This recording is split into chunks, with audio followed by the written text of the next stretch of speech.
sigh that out. Taking another breath in and just feeling the physical body in this space where you are right now, and then letting it go.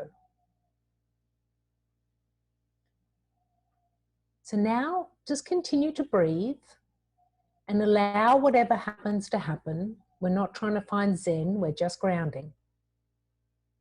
And the grounding is in the breath and in the permission to be here now. So over the next couple of breaths, I'm just going to give a few provocations for you to be thinking about or vibing in as you center in on your breath. And the first is just to breathe into the belly and again thank yourself for taking this time to know more and be more and about how you can self-love and care for yourself online. So just saying, this is a good thing for me. So just taking the breath in and taking the breath out and just acknowledging you turned up.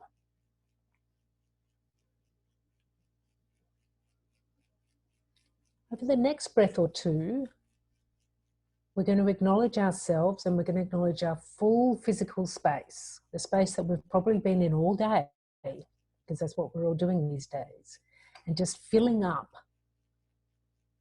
our space with fresh breath, fresh opportunity, fresh potential, and fresh open to listening.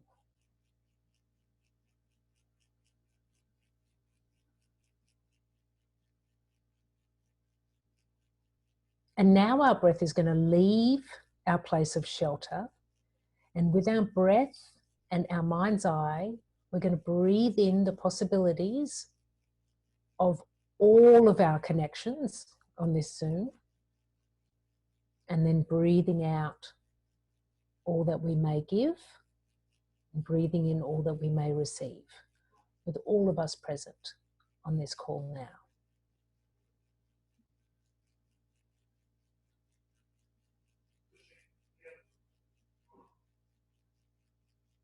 And now for the next breath, maybe two, if you want to go there, you're going to breathe in, and with your mind's eye and through the power of your breath, you are going to be attuned to all of the people that we now connect to online. So feeling in all of the people who come through your screen, through your phone, and back out again, and seeing that big web that we're all a part of and we've always been a part of, but now it's really present in our lives.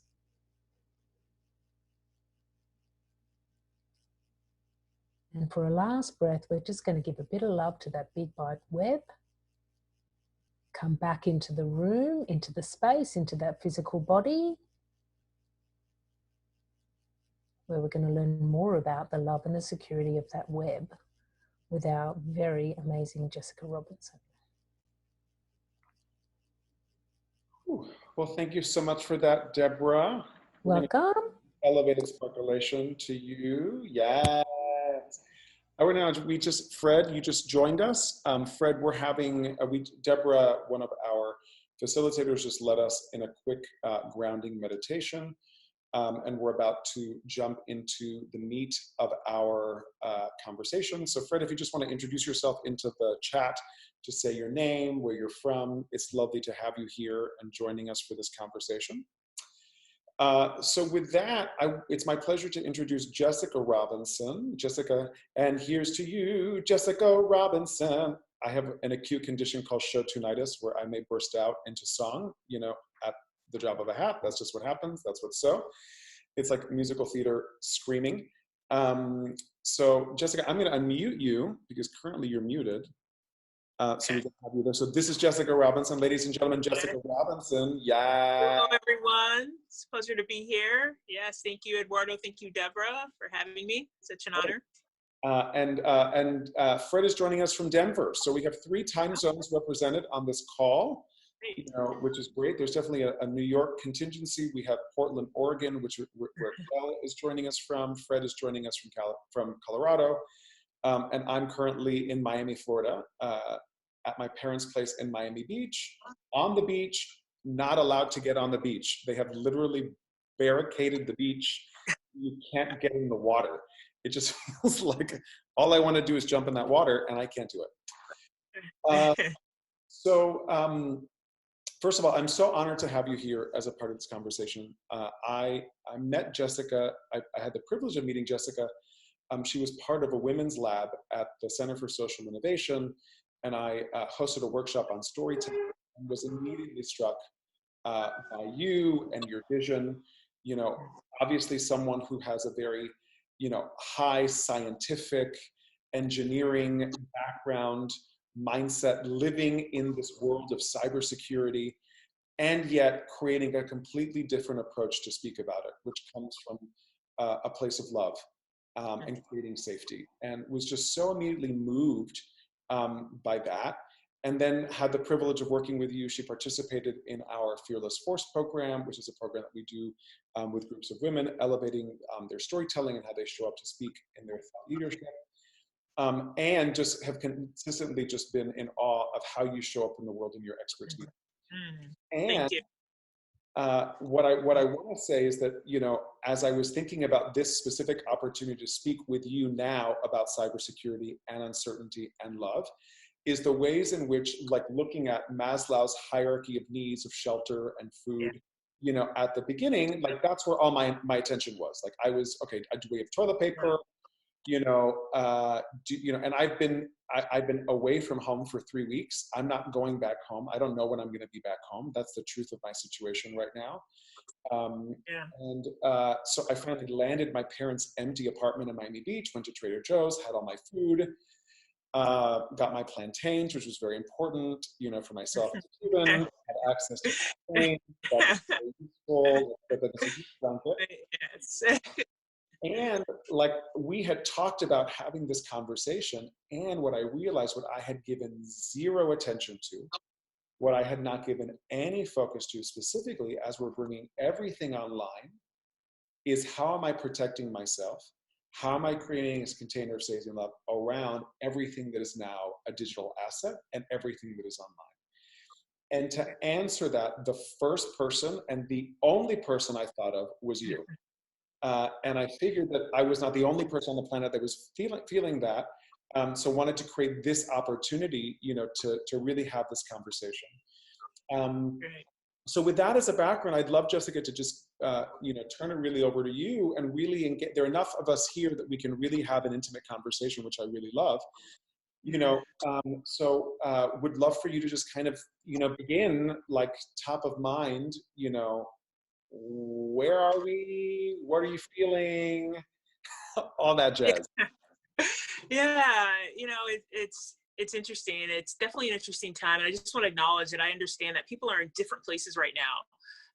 Overall, I'm feeling good. Kind of similar to you, Eduardo. It's when it comes to times like this, our business, PurePoint, is really built to respond to crises. And that's what we're doing right now. And that's what I'm doing, and my consultants, and helping clients where they are right now. We're onboarding clients right now, helping them where they are. And part of it is really understanding what they need most right now. So some are really focused on continuing to just focus on specific cybersecurity needs, but others have just said, stop. We need to really focus on our team. We have team members that are starting to become infected with the coronavirus. And so the way that impacts me is being able to think about how to best impact and serve in other ways. I think for me, it's this in the business that we have, and thinking about cybersecurity and with the intersection of love, it has really always been about how do we help our clients not only lead in a crisis, but how do we help them to, really kind of lead through this real experience of psychological and emotional insecurity that they're feeling, but also their team is feeling. And so I really find myself doing a lot of that right now, in addition to being able to help people meet some basic needs around responding to a crisis and just making sure they have the right plans in place. And really, I'm really kind of rearrange some things to make sure that I'm in this position to be able to do just that as much as I can. Whether it's a question around how do I, just protect my devices, or how I ensure that my company has the right VPN, because we're realizing now that everyone's moving to home that we don't have a VPN, which is a virtual private network setup. And so it's during these times where companies are starting to realize their own vulnerabilities as well. So. Jessica, just to frame this, what I would love, I mean, again, we have an intimate group here. If Vero, Cal, Fred, Kristen, if you can just quickly introduce yourself and maybe let us know a little bit about where you are and maybe a little about your business, I think that we can also then, speak specifically to those needs and what are the questions that are top of mind. So Vero, I'll start with you. Sure, thank you. Similarly, Jessica, I think we briefly met last month too at the event. I didn't even realize we were neighbors in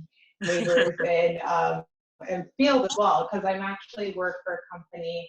Our main focus is providing software for crisis management and business continuity.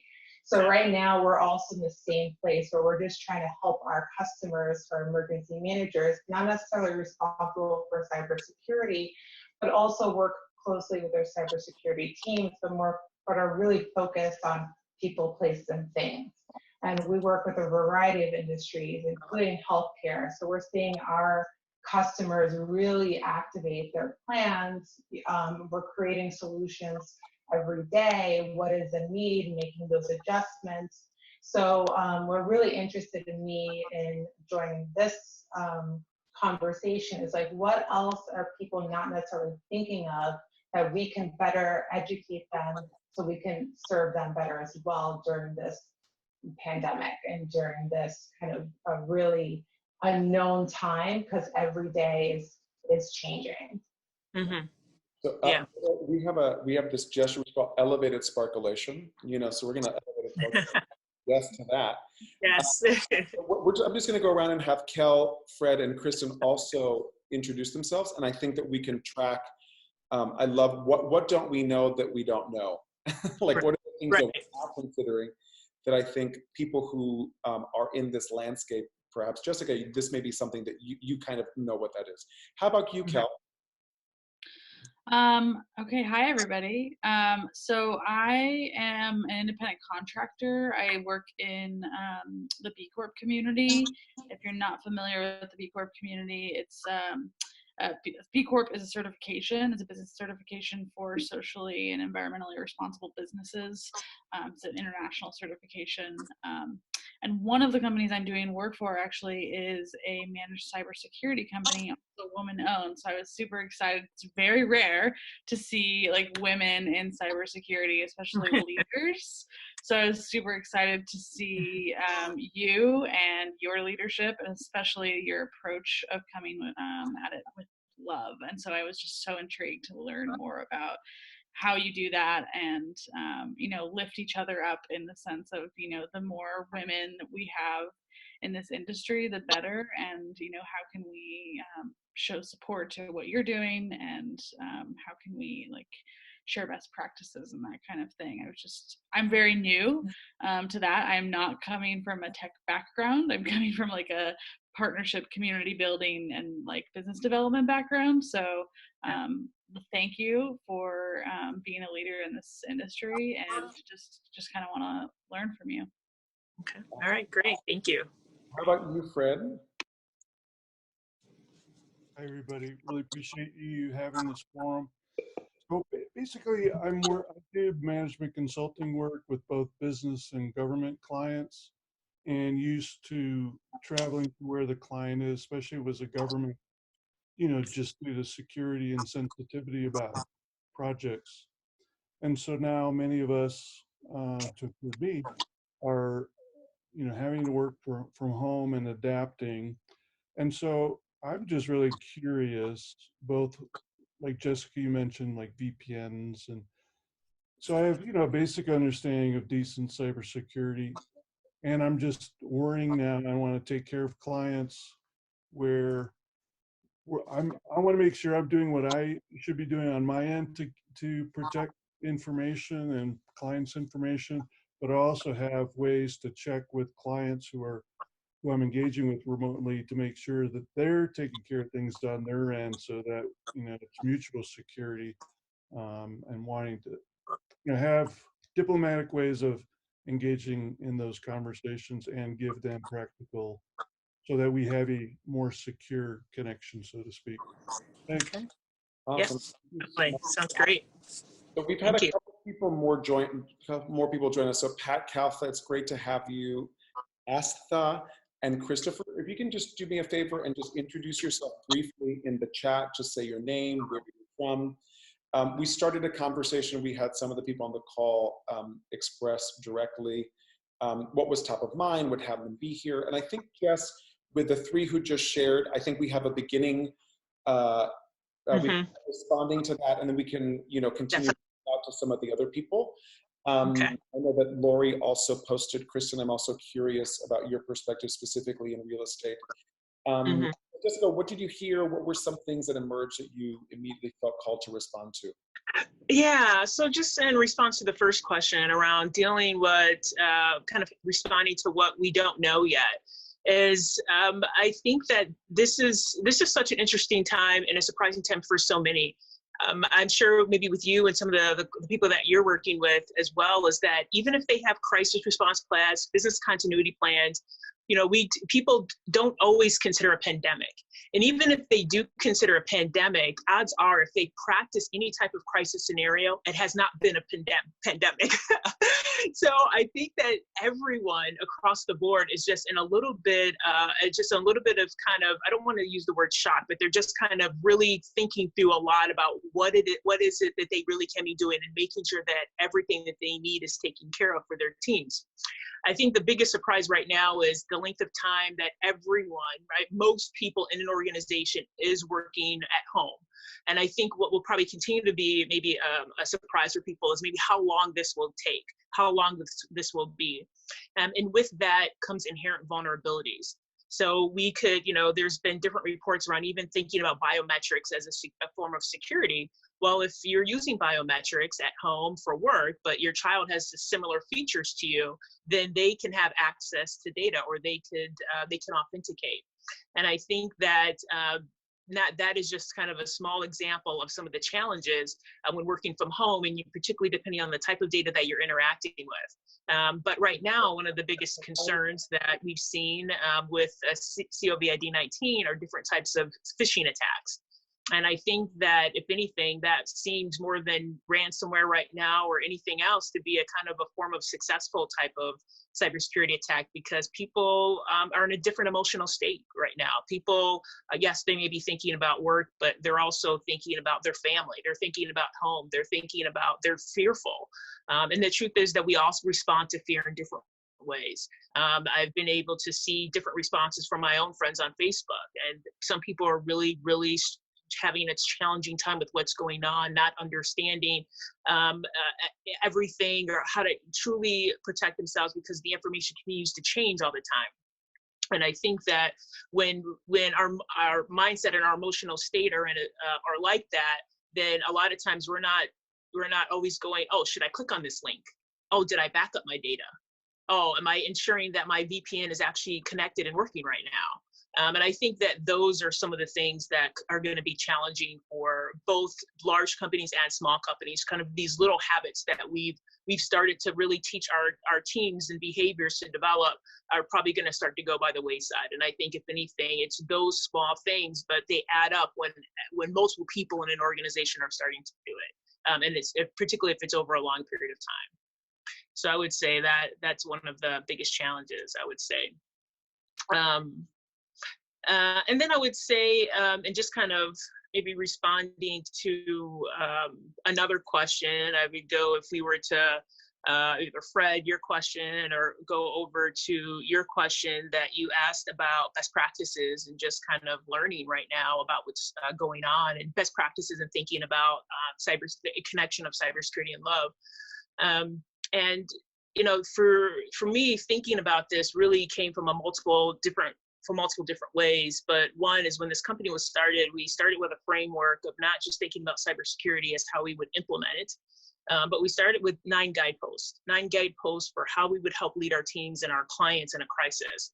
And that was because from working in the corporate world for nearly 10 years, I was always struck by how hard this was for individuals to respond in a crisis, whether they were in security or not in security within that kind of function. And either way, we all need to think about self-care for ourselves if we're doing this type of work. And you know, wanting to be able to help, and our approach is really thinking about security from a perspective of emotional, psychological, spiritual, digital, physical. And so being able to have these other 9 guideposts has been what's really been helpful in supporting our clients through a time like this. And so we actually have them we've put them on the website. We've created a resources page on the website because we realized that a lot of the questions we've been receiving over the past week and a half that we've been already sharing with our clients that other people wanted. So if you were to go to the website and you click, which is www.the-purepoint.com, and you click on the image for COVID-19, you'll go there, you'll start to see different articles. You'll see communication that we started sending to our clients January 30th, when the World Health Organization designated this as a pandemic. You'll start to see kind of all these different best practices, communication that's been going to companies, videos, webinars like this, as well as downloadable tools that you can think about if this is something that's interesting. There's also a 4-question crisis response. For those of you that are in this field, you know that crisis response can be very in-depth. I know there's a methodology for how we do this within the business, particularly business continuity, and it can be very quantitative as well. But just for businesses that are like, oh my gosh, we just need to know how to respond today. There's a 4-question guide that can also be very helpful to organizations that we found that just needed to know what to do today, to focus on critical processes and critical employees that maybe for whatever reason, either because they're sick or because they've had to reduce their hours that can no longer support the organization. So those are there as well. Okay. So Jessica, I'm actually copying them and putting them in the chat from on your website. I'm actually copying and pasting, and then we'll also send this in an email to people. I just wanted to create this as a tool immediately. I just wanted to acknowledge Astha, and I apologize if I'm saying your name incorrectly, but she just wrote that she's a cybersecurity instructor, trainer, and research writer as well. And she works with a lot of students and professionals across the globe, and everyone is fearful of the current situation. She wants to learn something from this communication and guide people afterwards. Okay, so just wanted to set that as an intention. I also want to acknowledge that Dan Pincus, my dear friend and colleague, is here also. And Christopher and Pat, if there are any other things that are emerging for you, any questions, if you don't feel comfortable speaking it out loud in the space, feel free to message me privately, or you can put it in the chat. We'll keep our eyes in the chat so that we can make sure to pivot those questions forward. Lori asked a question. She said, how is cybersecurity impacted by the possible disruption of a pandemic on supply chains? And in the spirit of how we take care of ourselves, what can we do to protect ourselves and loved ones? Sorry if this is not relevant to your work, is what she said. And I think it is. The beauty is that it's like, what I love about Jessica is like, we're not machines, we're people, right? Exactly. So Lori, and thinking about the supply chain, it's interesting. I've been thinking a lot about that and the different challenges, whether it's thinking about, which is part of what we're on the call today, technology, and oh my gosh, we're so dependent on technology right now just for sanity, right? We're watching Netflix, we're doing these things even just to escape, but oh my goodness, what if my technology went down? From a supply chain standpoint, what would we do to be able to respond to that? But from a food standpoint, how is the food really getting to the grocery store, or people delivering food to us? And so this is what I'm thinking of when I'm thinking supply chain. So please let me know what you're thinking of, if this is different. But even supply chain within organizations, right? If an organization they're dependent on a particular vendor or partner to deliver something for their own service, and that vendor can no longer deliver it, that can be extremely devastating for an organization. And so I think that we are just in this dynamic right now where I think we have to meet people where they are. I think that from just even from a business standpoint, it's really thinking about how do we help you to do what you need to do without breaking a partnership or trying to find another resource. And I think that that's an important thing to think about. Even for people that are dependent on clients who can no longer pay, that's fine, right? How can we meet you where you are, support you where you are, serve you where you are, and then be able to, continue the relationship into the future. And so I think as we think about this, where we're interdependent on each other, I just think it's how do we best support each other?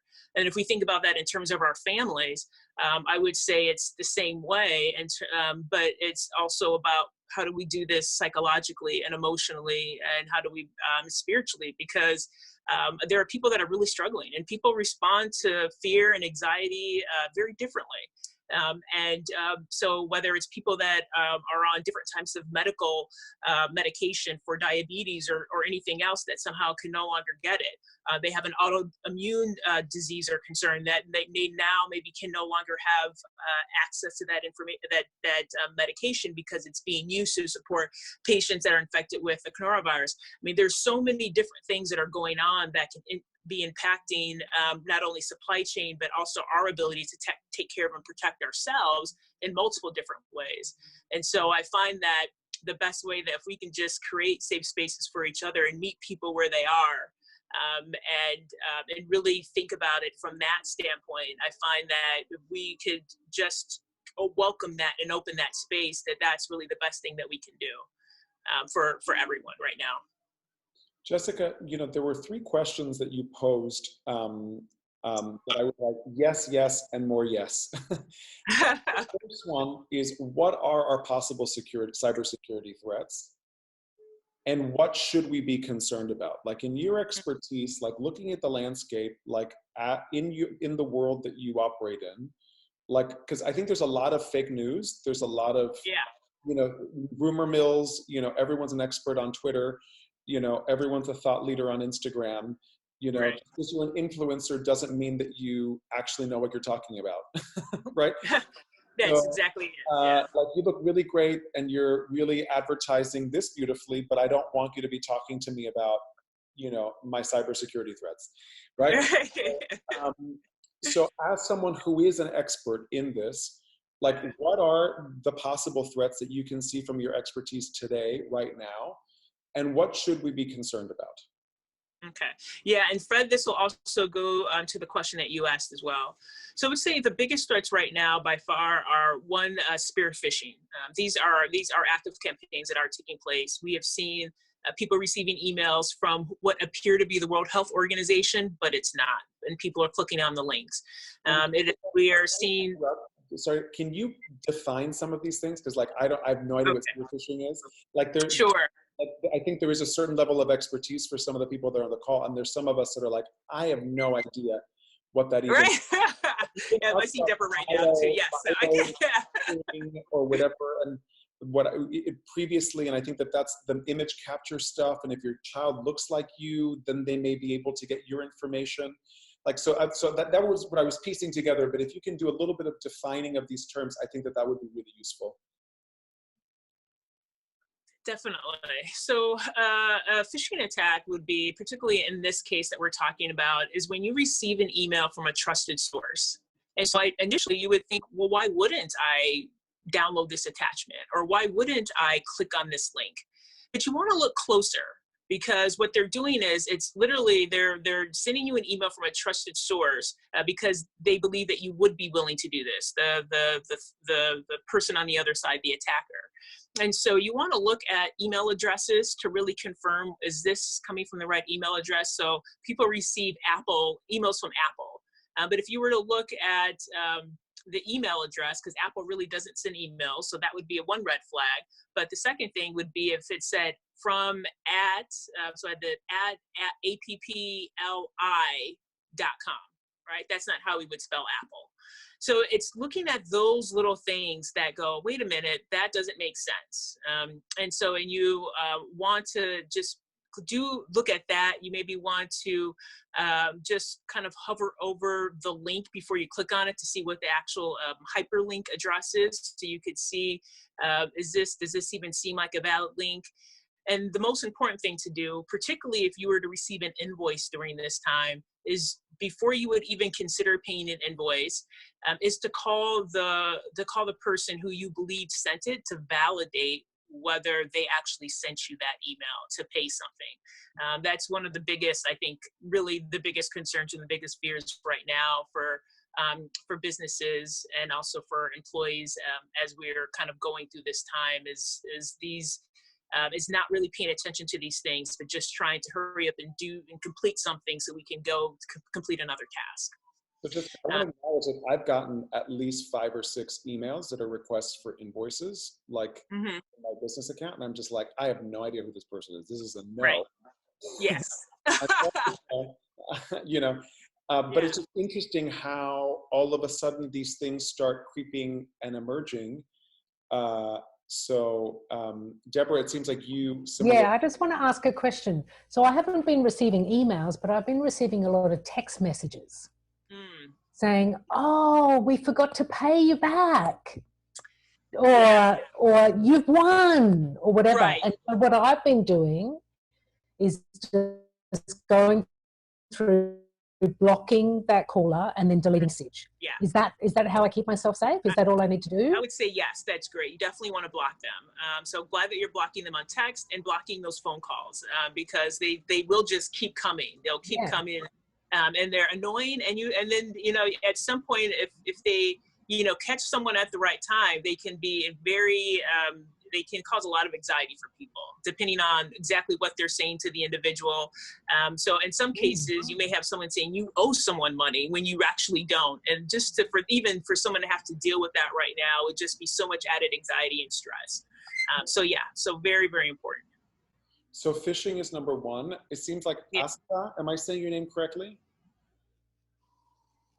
Yeah, perfectly right. I have something to discuss here. When Jessica discussed about phishing, other kind of stuff which is happening right now is that a lot of people are not just receiving SMSs or emails. The thing is, they are receiving such kind of calls also. I'm receiving calls from different healthcare departments to who they refer. Like, for example, my number is from a different state and they start calling me from that state, referring to like, we need your SSN details and everything because we need to check if you are fine or not. And for that, we need your details. And as a cybersecurity professional, I do have an idea, like, this is something absurd, which is not happening, which should not be happening. And I just hang up the calls now and I've blocked those calls. So again, a lot of people is actually taking advantage of these situations. Moreover, there are fake sites also now. So they ask you about your whole details, phone numbers and emails so that they can just send you bulk spam messages. So I have done a lot in like past few days, and somebody also copied my email address, my official email address, and started mailing other people also regarding the same, like, this is Asta and I'm working on so and so project, and can you guys just share your details? So it's all going reverse on my part also, like, okay, now I am also a victim in some other way. So yeah, this is also happening. Yeah, no, thanks for sharing that, Asa. Yeah, well, yeah, I'm sorry that you are experiencing that, because that does create you as a victim, and that doesn't make it easy when you're working in the field of cybersecurity. But yeah, I mean, there's so many different things that are happening right now. It's really incredible, and it is scary. So I'm glad you shared that. You know, the other thing that I've, again, personally, I would say number 2 as well, where what I've seen within organizations that also I'm working with is the VPN, which is a virtual private network. So organizations thought that they had this in place, but maybe are realizing that they didn't. And so they're scrambling to put one in place.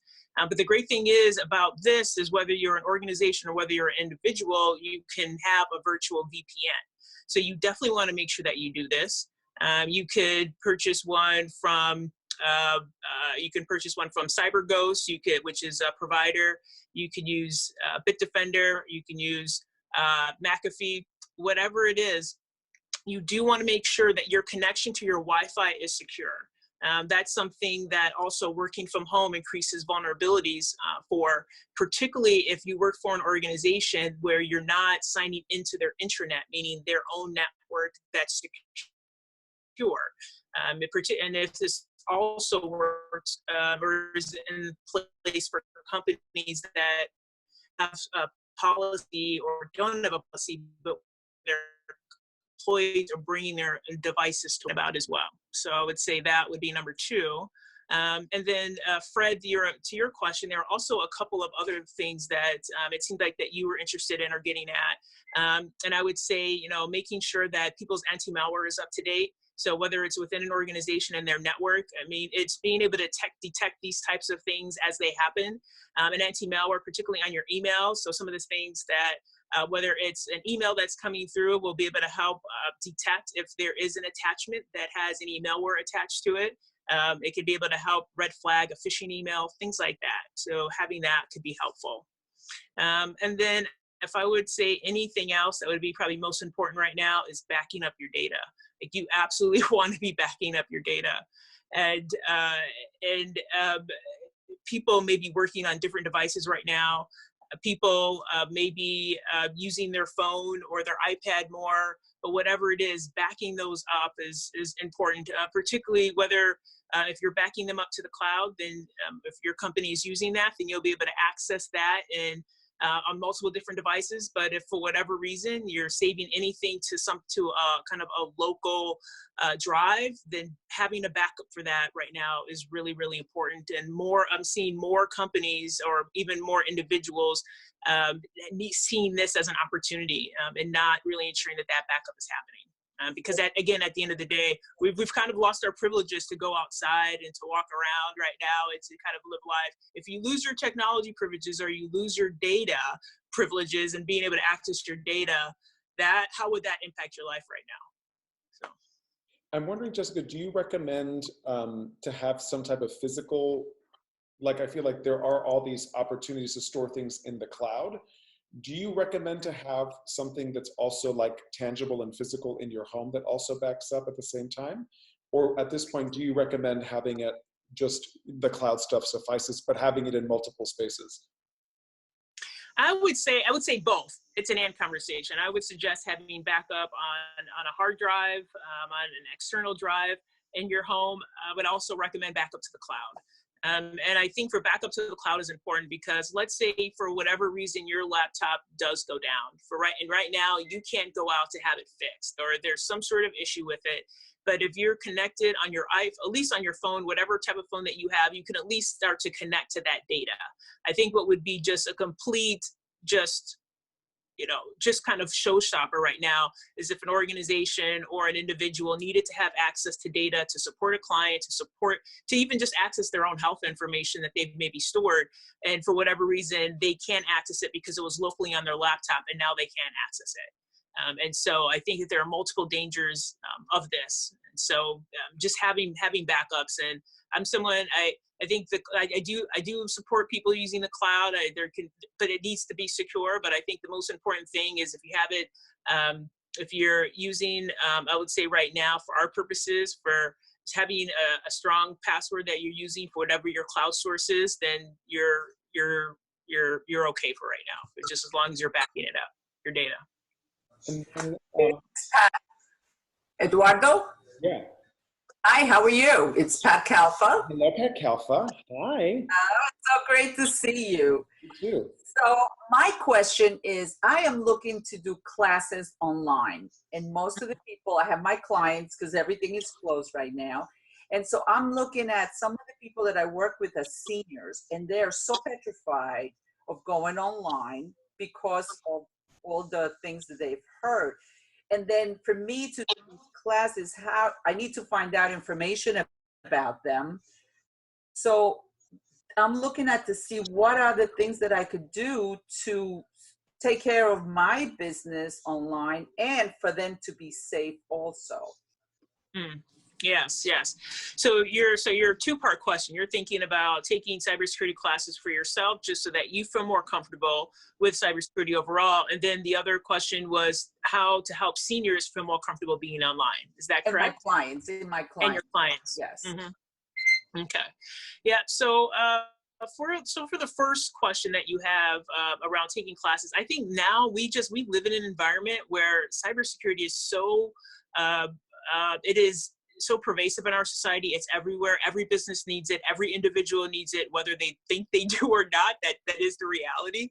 And so there are so many classes that are being offered.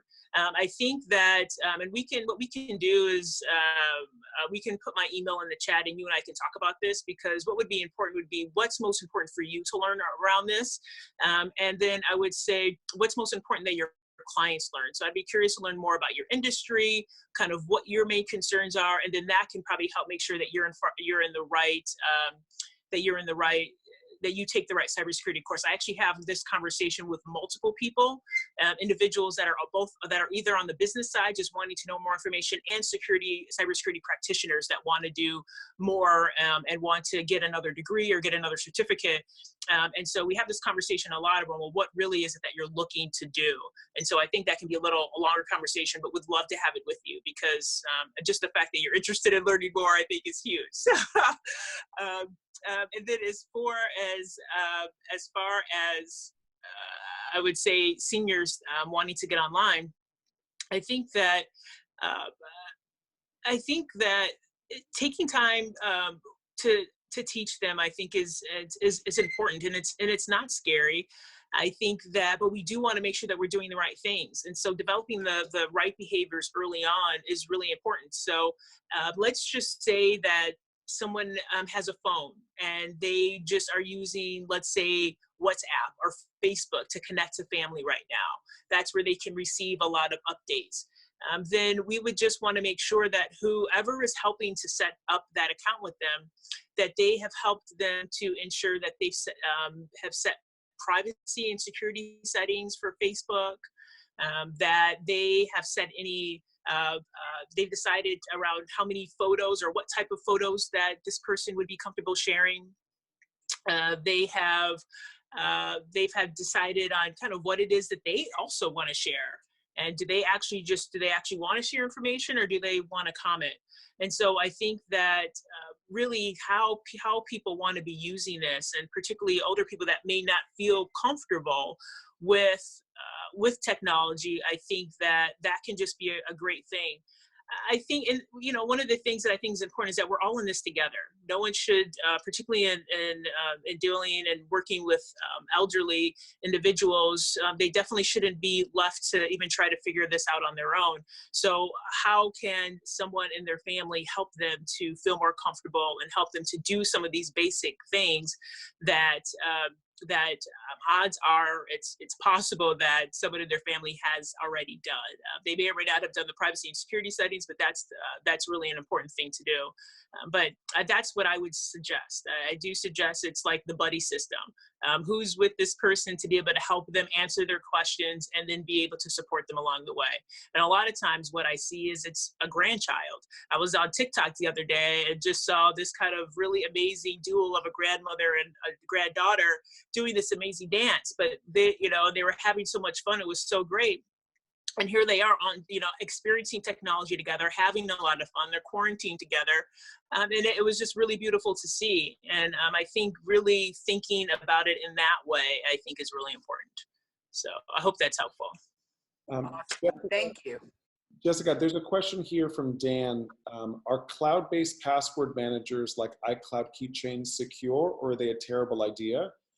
Should we have VPNs on each device, like computer, tablet, smartphone?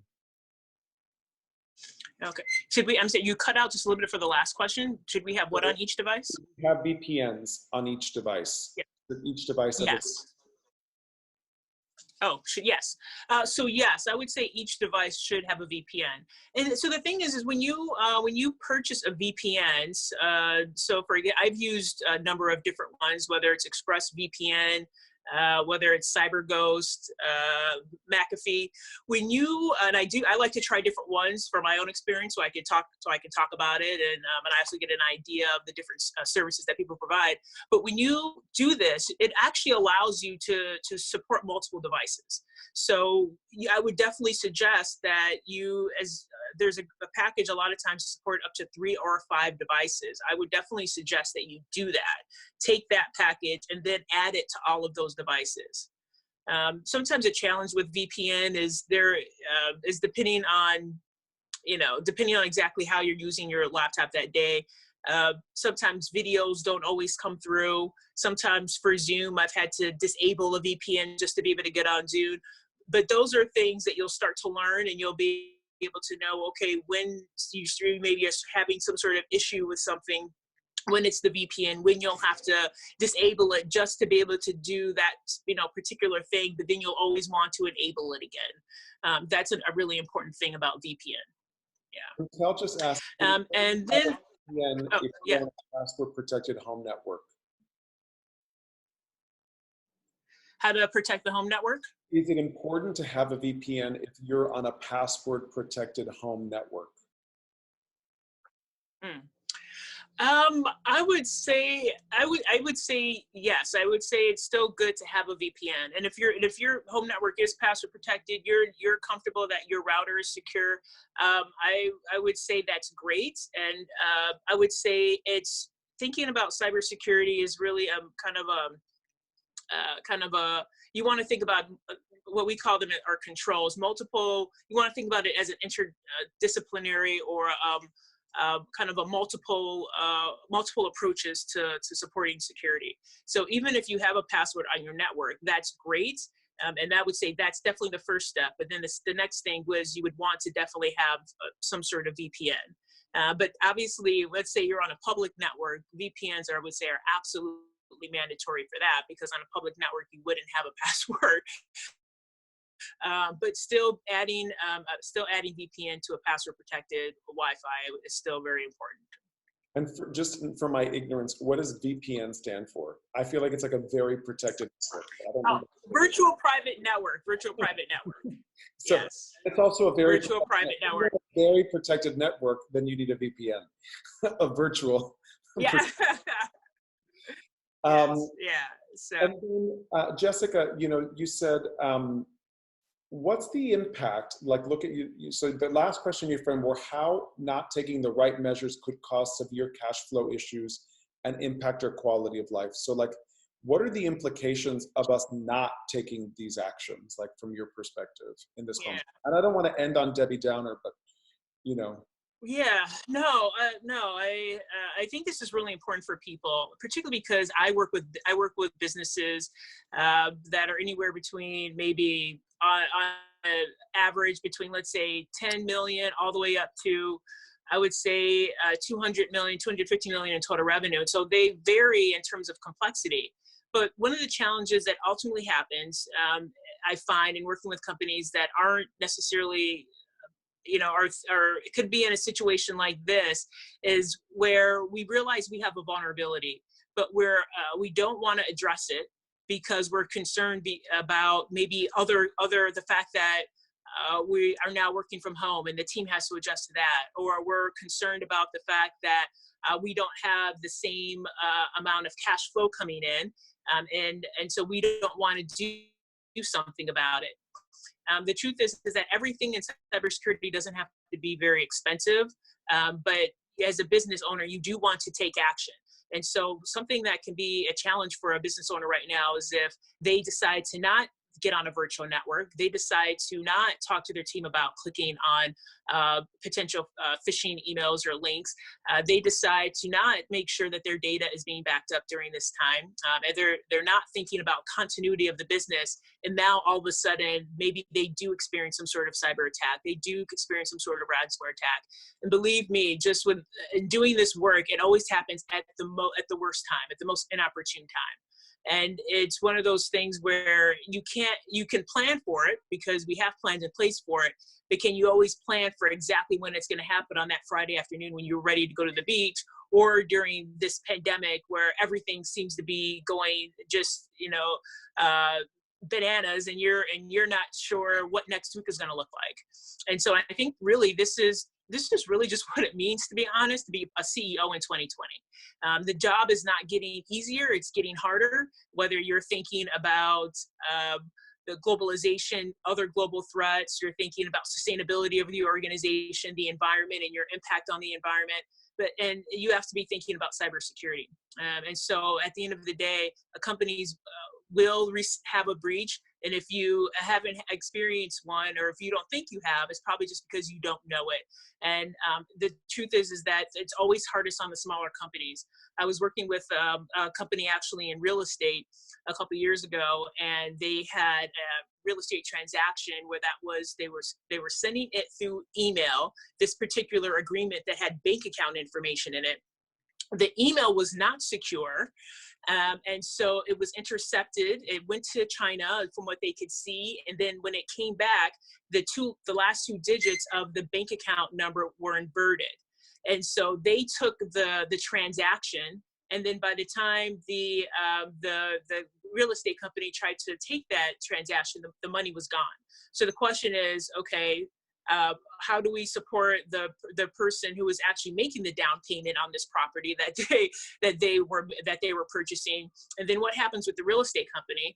But then also, what happens with this individual that didn't ensure that her email was secure, who was using not her company email but was using her personal email, which was a big no-no. And also on her laptop, she was having, the reason why antivirus is important is because you do get reports and red flags that come up. She was getting red flags that that there was something wrong with her laptop, but she wasn't responding to it. So this happens in businesses. This happens for individuals that are vendors or partners to a business quite frequently. And it always happens at the most inopportune time. So I would say that not thinking about these things now could hurt your cash flow, because at the end of the day, you could say, I don't want to spend, $50 or $60 to get that anti-malware. But if you have a breach, you will be spending those few $1,000s up to multiple hundreds of thousands of dollars to respond to that breach, and you won't have a choice. So it's always better to be preventative and think about it in advance than to kind of be reactive. And now you're dealing with a breach and you're spending way more money than you ever thought possible, because then your cash flow is completely gone and you're in a definitely worse situation. I have another thing to ask. There are some organizations which are into providing security services. Okay, so there is a part of it, like security is altogether a different domain. So there are organizations which provide security services to the clients.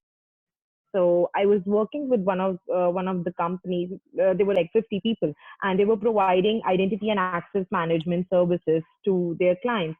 But the most important thing I realized, and I was shocked at the moment, was though they were providing security services in one part of security, but they were not aware about different areas of security, which was like really important, like application security, working with VPNs. I never worked with VPN with them. And that was like really shocking to me. And once I discussed with them, with all the people when we were in a conference, and still I can easily say through their expressions that they were not actually willing to welcome that change, welcome that thing, like, okay, this is happening around the world and we should incorporate these changes in our company and organization. So the thing is that I have seen, like, as you're talking about, that companies should take these important measures in order to protect them, protect their data and employees and everything around them. But I think the most important thing which I have seen is, like, people don't trust security consultants and whosoever in their company who belong to security domain. They don't actually trust them easily. Like, okay, this is a situation, this is very critical, and these important measures have to be taken on time. Otherwise, we would be at risk, or there can be a data breach in our organization. So I want to ask you about how to make organization, or particularly individuals who are into business and not into security, understand your facts and figures, make them realize how important it is, and make them really understand and make them actually incorporate these things in their organization. Yeah. So I would say this is a huge piece of what I do in working with businesses. And one of it is education. There are so many people that are leading companies that really don't understand how cybersecurity can impact their business. They think about business continuity as, thinking about cash flow and thinking about how do I make sure that I'm bringing in enough business in order to be able to support the company, but they're not thinking about all the threats that that are impacting the organization on a real day-to-day basis. And so the truth is, I find that it's really speaking with people and educating them. And and I spend my time with C-level leaders, because at the end of the day, they are the decision makers. And they're impacting not only the decisions they're making about IT and cybersecurity, and their teams that work in that area within their organization, but they're also, impacting the budgets around those areas. They're impacting what strategies are connected to the overall business objectives of the organization. And so there's no doubt that there continues to be a strong gap around the knowledge base that senior level leaders have when it comes to cybersecurity, and also their role and responsibility in leading it.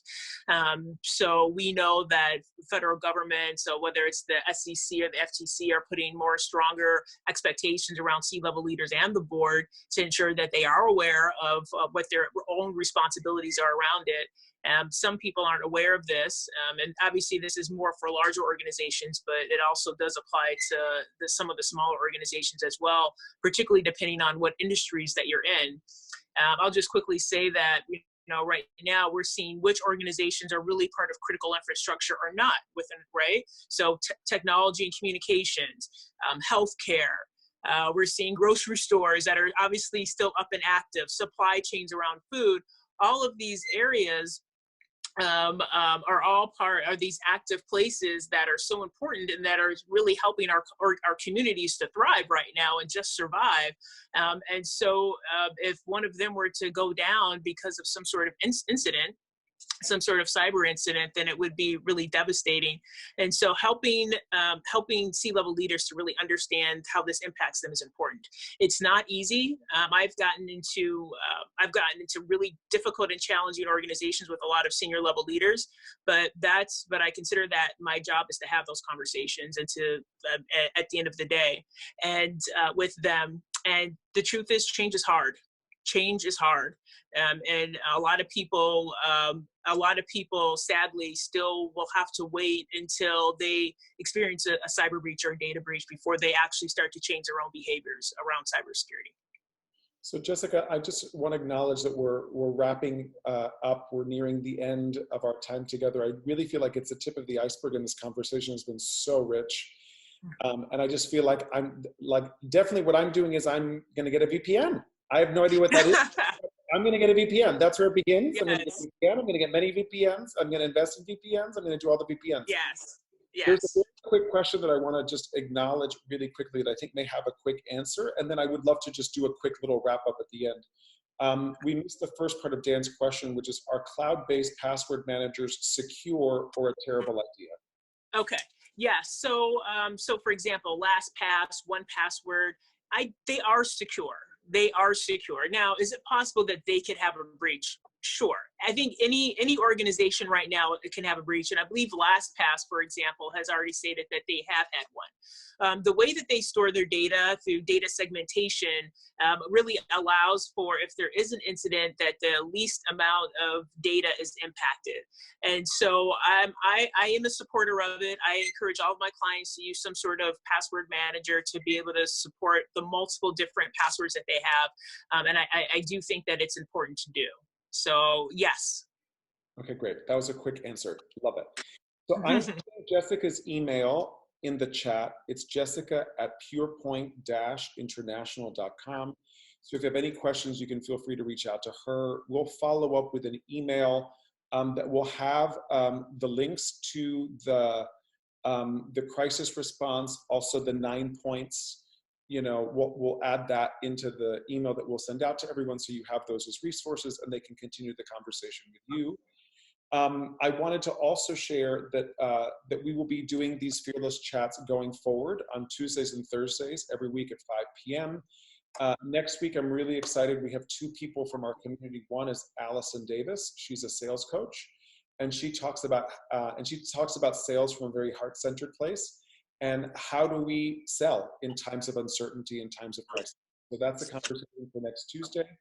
And then on Thursday, we have Michael Kay, who's a financial life planner, who's going to be having conversations around finances and how are we dealing with the insecurity that we have around our finances? How can we be in action in ways that are actually supportive and loving and positive, as opposed to like freaking out and being in the space of scarcity. So that's what's coming up next week. I'll also be following up with you with that programming, so you're aware of that also if you'd like to join us. I want to thank you so much for spending. I know there's a lot of noise right now of opportunities within which to connect, and I'm really grateful that you chose to spend this hour with us having this conversation around cybersecurity. And what I would love to do, just as a close, if each person can just go around and just say, actually, if everyone can just take themselves off the people, we can see the people. I want to do a quick little screenshot of people, if possible. So Dan, Pat, I don't know, Christopher, if you're able to do camera here. If not, we'll do a quick little screenshot. So everyone smile. 1, 2, 3. Okay, great. And just an opportunity for each person to just speak out loud, like what is their biggest takeaway? Like one really quick takeaway that they got from this conversation that they can put in action in their life. So Lori, we're gonna start with you. Of course you are. There's so much, but I definitely am looking into VPNs and password managers, which I have ignored. So thank you, Jessica, and everyone. Great. How about you, Deborah? I think for me, it was more just, I didn't consider that, I just didn't consider all the things. That's what I'm sitting in, is like I was focused on all the other things and just deleting those messages. And yeah, just open my eyes. Thank you, Jessica. Mm-hmm. Awesome. How about for you, Fred? Well, first, thank you so much for hosting and Jessica's generosity here. I think for me, it's just that's, I think, a new, right here, right now, part of the engagement with clients who are going to be at home and checking with them to see how their security is, and maybe connecting them with the kinds of folks on this call to help them get what they need to take care of themselves. Yeah, awesome. Thank you so much, Fred. How about you, Asta? Actually, I have known and met Jessica before. She's like a mentor to me. And it's like a lot of questions I had in mind, like, okay, if this happens, that happens, what I would be referring to people now, responding to people now. So she gave me like a light towards in that direction, like how to direct people, help people, and just actually guide them in now in a better way about various stuff which is going on around. And I'm really thankful for this session. It was indeed a very knowledgeable session for me. Great, thank you, Asta. How about for you, Vero? Thank you so much. I think this was great. You probably saw me nodding my head a lot and taking notes as Jessica was speaking. So I think similar to what Asta was saying, like this is a light into a lot of conversations, but I think the biggest takeaway for me was just reframing cybersecurity as a form of self-care. Love that. Yes. How about you, Pat? Yes.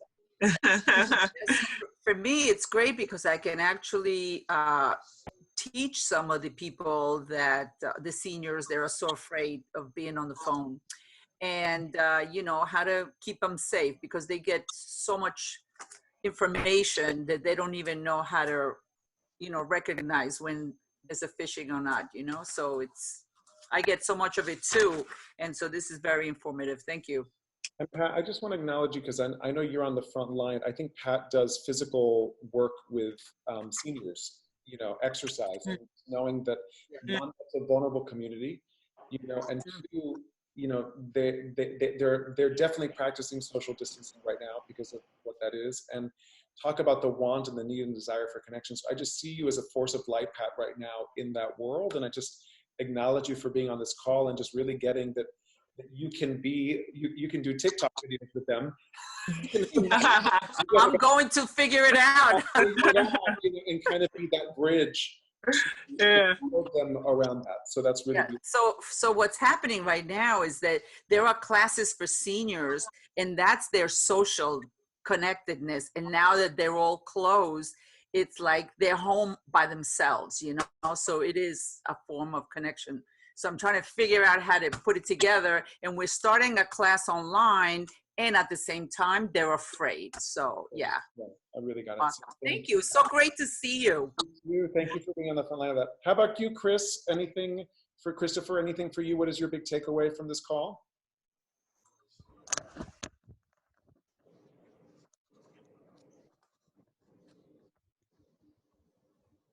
And if not, we'll skip over to Dan. Dan, I don't know if you're still with us. Oh, Christopher, you're unmuted. Yeah, I'm muted now. Yeah.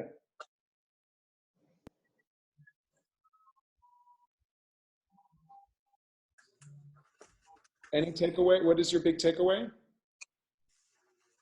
Oh yeah, so I have to regurgitate a lot of things like battery level stuff. I came on the session late, so my session recorded. So thanks for the.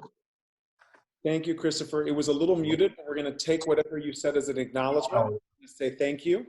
Yes. For that.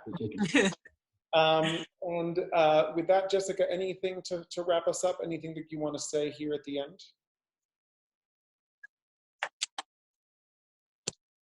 Yeah, you know, I would just say make sure that you're taking care of yourselves and that you're taking care of each other, people in your community.